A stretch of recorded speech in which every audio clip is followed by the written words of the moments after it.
Hi friends, வாங்க beetroot halwa செய்வது எப்படின்னு பார்க்கலாம். ஹாய் ஃப்ரெண்ட்ஸ், ஃபஸ்ட்டு நெய் ஊற்றிக்கோங்க. தேவையான அளவு நெய் ஊற்றிட்டு முந்திரி தேவையான அளவு முந்திரி வதக்கி வச்சுக்கோங்க. எனக்கு முந்திரி பிடிக்காத வாசி கிஸ்மிஸ் பழம் போட்டிருக்கேன். தேவையான அளவு நெய் ஊற்றிக்கோங்க. தேய்ச்சி வச்ச பீட்ரூட்டை போட்டுக்கோங்க.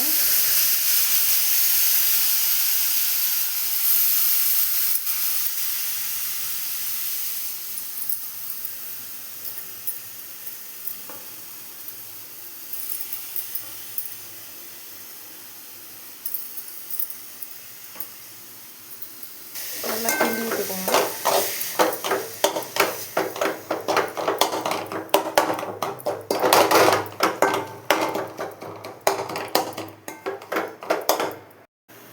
கொஞ்சம் உப்பு போட்டுக்கோங்க.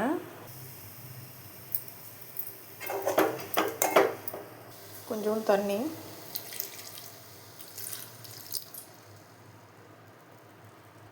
கொஞ்சம் நேரம் வேகட்டும். கொஞ்சம் பால் ஊற்றிக்கலாம்.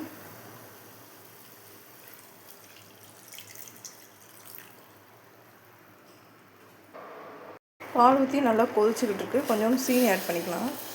தேவையான அளவு ஆட் பண்ணிக்கோங்க. ஃப்ரெண்ட்ஸ், பீட்ரூட் அல்வா ரெடி ஆகிடுச்சு. நீங்கள் லாஸ்ட்டாக முந்திரி போட்டு இறக்கிக்கோங்க. Thank you friends.